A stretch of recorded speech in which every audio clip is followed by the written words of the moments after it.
Okay, today we're going to do our definition on our hand. And I'm going to take the hand that I worked on last week, and then I'm going to add some different details and make some definition. First thing that you might consider doing is if you take your hand off of your stand, have a towel or have a foam or have something that you can put it on that's soft, that won't mark the back of it as you're working on it. Okay, first up, let's start with the thumb.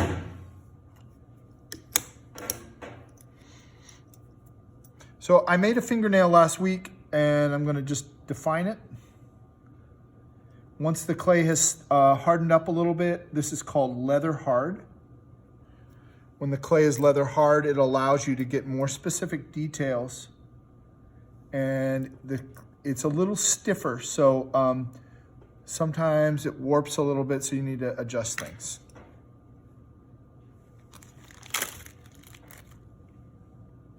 So these are the nuanced changes in your hand. Last week when we worked the hand, we worked it a little quicker, a little faster. And this week we're going to work a lot slower. So when you're doing specific details, you slow down, and you're really trying to be more accurate now at this point. Before, I was just roughing things out. And when you rough it out, you're just getting the general shape. And when you're slowing it down and getting the details, you're trying to be a little bit more real accurate.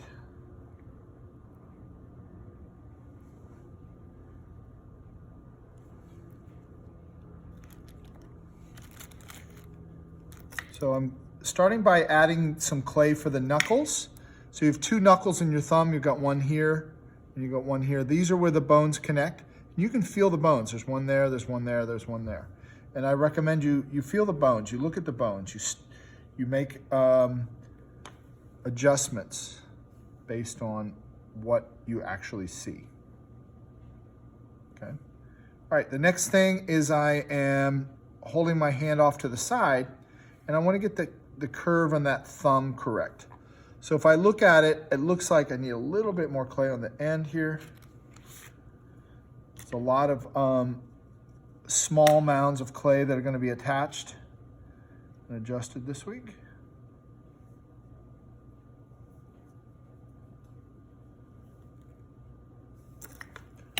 All right, so I have a little indentation here. Take a little clay off.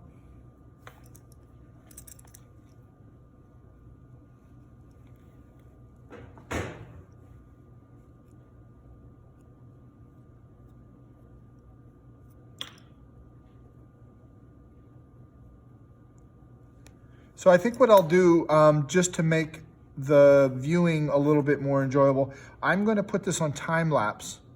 But realize what I'm doing is I'm spending about half of my time looking at my own hand and then half of the time sculpting.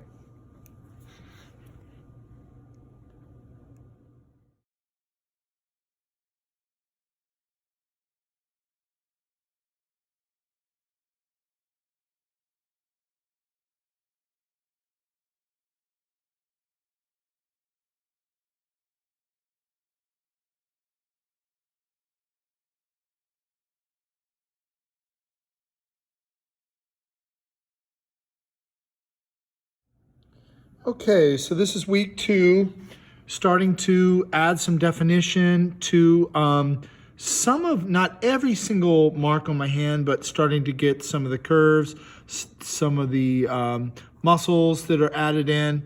I had an issue as I was going along, realizing that, hey, my wrist is way too big.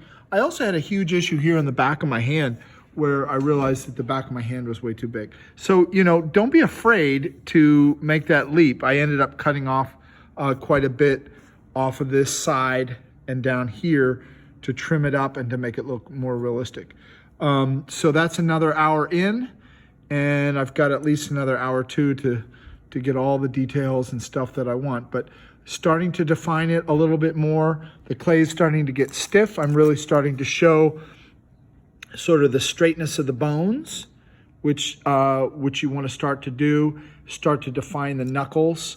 Later in the week, we're going to come in and not adding every single line that's in the hand, but a couple of the fold lines to give it an indication of some level of fold, you know, as you get in there. You don't want to put every single line in your hand. You end up looking really old. But you can put a few indications of that, and getting close, perhaps finishing this week, and we'll have to see how time allows.